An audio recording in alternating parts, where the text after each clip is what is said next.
See, okay, so, I mean, if we're okay to discuss this, so the reason I'm not an objectivist is, I guess, probably because I don't understand objectivism well enough. And I'm not joking. But the way that it seems, looking from the outside in, is that there is a moral good in serving yourself. And I believe that moral good comes from choice. And I believe that serving yourself is not a choice. You don't have a choice but to serve yourself. In everything you do, everyone is self-serving all the time. And that's not wrong, it's not right or wrong, it's natural. You know, you are a particular entity, no one else is going to serve you for you, or at least until we become socialists. Then, you know, you have to do this for yourself, and that's normal. And so this is the reason why people think, well, okay, if you're doing something for someone else and not yourself, we can identify that categorically as a moral action, as an altruistic action, and that is what they would consider to be moral, because you're not just doing something that you personally benefit from. I'm happy for the objectivist now to rip me apart, so please be my guest. Well, I don't. So let me start by saying objectivism is a radical philosophy. And moral views do sometimes change. And other views do sometimes change in populations over time. It's not that moral views don't change, it's that the structure broadly remains the same. Like going back to Christianity, the structure has been the same for 2,000 years, effectively. And the way it's been worked within the structure is... Well, but if you think about, I do want to talk specifically about egoism, but just first, if you think about it, I mean, it used to be just assumed that there are natural classes of people, that some are superior to others and have more rights than others. Everyone assumed that from ancient Greece until the abolitionist movement, basically. Or until the early Enlightenment, but it didn't get widespread rejected until the abolitionist movement, right? And now everyone assumes the opposite. So there's possibility for change in deeply held moral views, but it takes a long time, and one has to be what I call a patient radical about it, and think about how one can advance it slowly. But let me address the specific point that you made about. I don't think everybody always acts in their self-interest. Most people spend a lot of their time destroying themselves, or at least not doing things that are good for them. So they might be doing things that they want, but we have an idea of self-interest as opposed to the idea of what you want now. Right? Precisely to make that distinction. I know it's not good for me, but I want it. Okay, well, so then you have to decide which are you going to do. But it depends. Again, it depends how you're defining what's good for you. Really, I mean, if you want to take an objective view and say, okay, scientifically, this is bad for your body. You know, for me to smoke, scientifically might be bad, but psychologically it might be really good for me. So it might be. I might be under a huge amount of pressure, and I might think, right, I'm going to go outside, have a cigarette, and it's a way of relieving stress. So it does still have a physiological benefit. So before we settle what is really good for you, right? But notice that you can have the idea, I want this and it's not good for me. He wants that, but it's not good for him. Yeah. And you can raise the point, and you can do it in your own mind. Well, smoking's bad for me, but I still want to do it. Well, do I just mean it's bad for my body, but it's good for me in other ways, and that outweighs the bad for my body, or am I just kidding myself when I say that, right? You can have that thought process.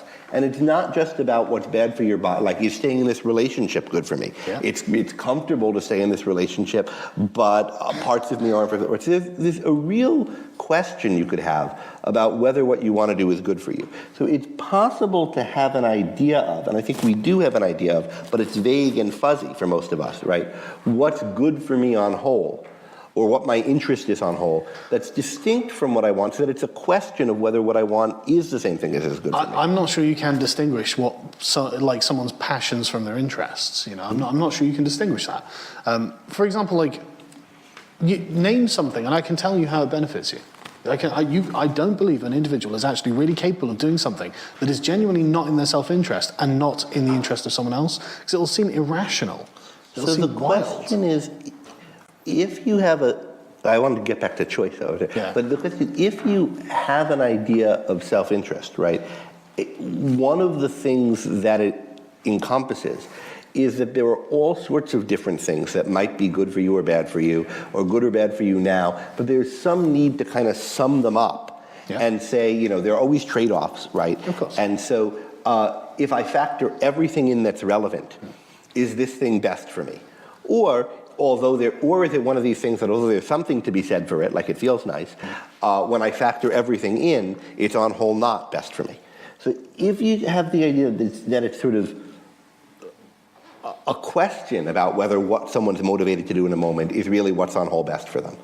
And there's a question about how we even figure out what's on whole best for someone, and whether there's some list of things that are what's on whole best for everyone, or whether each person has to form it for themselves. But as soon as you can draw that distinction between what you're motivated to do in a moment and what's on whole, everything considered rationally best for you, then there's at least intelligibility to the question of which should you do, and how can you figure out which one's which. And as for choice, I agree. Morality is about choice. Just to get to that point, I mean, I agree with you with the way you're characterizing that. But at the end of the day, all of that is still about your own self-interest. You're not. You can't get away from that. I'm not sure humans can get away from that. Well, so if what we mean by self-interest is the thing that's on whole best for us, on whole best for me, all things considered, as opposed to what I might be motivated to do in this moment, which may or may not be what's on whole best for me. I don't think I don't think that's how we should define it. That's not how I would define it. I think a person's interests are obviously particular to them. I think they are often a combination of what would be best in the long run and what would be immediately gratifying. And I don't think there's any particular distinction other than the decision the person makes in the moment. So, I mean, even if I say, right, okay, I'm gonna stop smoking because it'll be good for me in the long run, that's still my own self-interest, you know. And I'm just making a calculated decision about how stressed I feel right now and how much I desire a cigarette, and you know whether I think it's gonna have a long-term effect. So there's a philosophical view that you could hold that what determines what your interest is? There is nothing to your interest. Well, everything's ideological. Over and above the sum of things you choose in different moments. Well, yeah, right? I mean, that's all ideological, though, isn't it? That's I'm not sure what you may think it's all. Oh, well, that's like how your worldview is. Right. So one view of human nature is such that there's all that it is for something to be good for someone, given that there are all these other factors, is that it's the thing he chooses in the moment. It's just revealed preferences, as the economist would say, right? But that view is not obviously right, and it's not necessarily right, and I in fact think it's wrong. So some sets of things that you can, first of all, we don't just choose in moments, right? We choose over time. Sure. And what's important and interesting about us, nothing that's really worth having is something you can choose in a moment and achieve in that same moment, or very little of it is. Yeah, I agree. A couple of things maybe, but it's what you set as a goal over time and you achieve over time. And if you're trying, and what's consonant with what you're achieving over time, and if you're trying to achieve a bunch of things over time, you have an issue of how you coordinate your action for it over time, how you tie those things together into plans for your life, how you live your days such that you can be advancing these projects you have, and so forth. And if that's right, not every set of things that you might pick to go after are going to cohere into a whole that works together. And not every choice you make in a moment is going to fit with the longer term things you're going after. So what I think morality does, or what Rand's morality is meant to do, right, is to give you the principles to come up with the kind of life for yourself, and call this your self-interest, which is a sustainable thing that you can pursue over time, where all the parts of it are going to contribute to the other parts, like the parts of an artwork kind of cohere together and all make it work, rather than clashing and everything frustrates the other. As opposed to the way most of us live most of the time, which is we go after this now, we go after this, they don't fit together, achieving one of your goals frustrates one of your other goals. So if that distinction is possible, if that distinction is real, then there's a role for an idea of self-interest that can serve as a norm guiding you what to do. And there's a role for philosophical principles telling you how to come up with and pursue an interest like that for yourself. And that's what I see Rand's ethics as aimed at doing.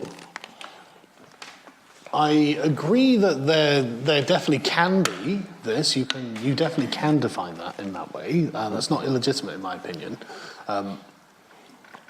Although, I mean, the problem I have though is, I mean, how do you justify doing any kind of charity? Like, where does the Where does the love for one's fellow man come into it? Because at the end of the day, people really do like each other. Yeah. You know, I mean, it may seem like on the internet everyone hates each other, but they genuinely don't. You know, they just don't know each other. As soon as you put people in a room and you get them talking, then they start feeling bonds. I'm probably misinterpreting what objectivists that I know personally have said to me about this, because, like I said, I'm not a great scholar on Rand or anything, but I mean, how do you come to the impulse to want to help someone else? Well, before the impulse, let me say something more general, and then I'll come to that. Sure. But so there are many things that are of value to each of us, right? And reasonably and rationally of value, but just start with that we just like. We find ourselves in liking, right? We'll talk about why it's worth liking them. Other people are one of them, along with food and drink and smoking and working and doing certain things, and you have to decide which ones are good for you in what proportion, right? So helping specific other people and helping other people in general is something that most of us want. And what it is to pursue that egoistically is to pursue it in a way where our lives, our own goals aren't subservient to other people, but rather helping the other people who are valuable to us is one of the things that goes into the mix of the project that is our self-interest. And then you want to think about, well, if there are principles that determine what things can go into that mix and how they can go into that mix, and what of the things we desire is it really reasonable for us to desire? Why is it reasonable to desire helping other people and doing well for them? And there are, I think, several reasons for that. First of all, even in the putting aside personal relationships for a moment, there's a tremendous amount you get from living with other people. You learn a ton from them. You're able to trade with them. There's all the kinds of values you can get from that. Then add in there's the inspiration you can get from them. Seeing other people leading their lives successfully gives you a model for what you can want out of life, for what you can achieve out of life. It's tremendous spiritual. It's the kind of thing you get from art, seeing other people lead their lives.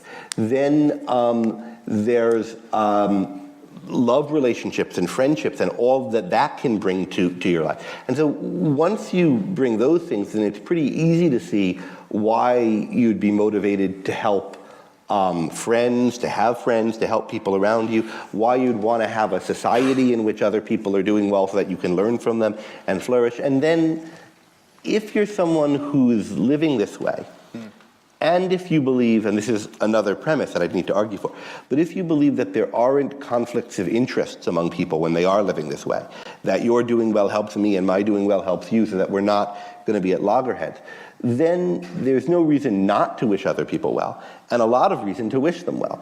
And that gives an impetus and a grounding for valuing other people doing well and wanting to help them succeed and being willing to do things to help them succeed. And then the question is, where does that fit within the hierarchy of your other values? So that your life isn't all about that, but there is a place for it, and we have to think about what place. So, yeah, okay, so no, that's perfectly cogent, and I don't have any particular objection to what you're saying there. I think most people don't live their lives in such terms of pure reason. I think that's honestly beyond most people. You know, if we remember that half of society is below average, and you've got to accept that's the reality of the world. So, you know, I don't disagree that you know, wanting to help someone else succeed can be a part of your own success. Mm-hmm. In fact, I think that generally that's true. But it's trying to explain to someone who doesn't have an IQ of 130 that, you know, because I mean, I've found a lot of objectivists are very smart people, you know, and they think these things through to the maximum extent. And, you know, a lot of the time it's difficult to pick it apart, but most people are not like that. And so most people, when you say, you know, it's in my rational self-interest to do these things, because then the world around me becomes better, most people operate much more on gut, I think. And I don't know if you can explain it to them in a way that they're going to understand. So if people operate on gut, there's the question of where the contents of their gut comes from. Oh, I totally agree, you know. And the content of their guts comes from the kind of ideas they've absorbed and the kind of culture they've absorbed growing up.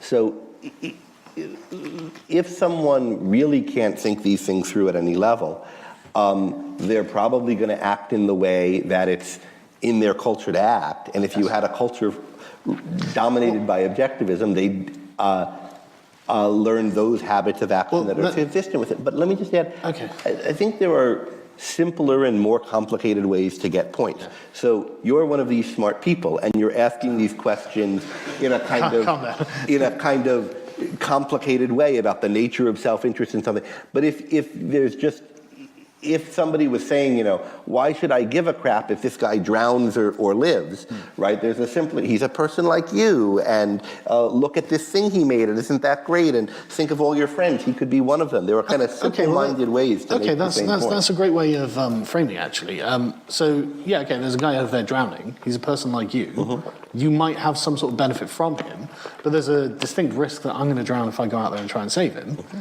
Where's the moral motivation for me to do it? But that's just the issue. So I don't think it depends on how big the risk is, right? What we want to get on the obviously, right. But so what we want to get on the page, right, to think about why would there be any motivation in objectivism to help other people is why would we prefer the guy not drown? Now, once we see that we would prefer the guy not to drown, right, we're willing to lift a finger to help him drown, then it's a question how many fingers to lift, so to speak, how much risk to go in for it. And there are things that some people think they're obligated to do or are right to do. That's too much. I don't think you should, in general, risk your life to help strangers. Oh no, there are I cases completely where agree. maybe These are subjective moral values that are determined from person to person, and you contextualize them. How deep is the water? How quickly is the river raging? You've got how good a swimmer are you? Exactly, how good a swimmer are you? You've got to take all of these things into account, obviously. But I mean, your original question is why should I care about other people, not why. So I'm saying why you should. Now there's what should you do about it, given that you care, and then we got to bring in all the details. Let's go back to that. I mean, why do I care if that guy drowns? Because he's a person. People are good. In general, people contribute to your life. Having more people around is good. People are wonderful things. But I think that the Christian ethic on the other side of that would say, well, if let's say we're talking about people as objectivists, I'm not sure they would recognize objectivism as good. Guys, sorry. Sorry, we're going off. We can talk later. Sorry. All right, let's. People are a value, so let's get some of these. Yes. Sorry. Yeah. Hi there. You just brought it onto morality. Mine's more.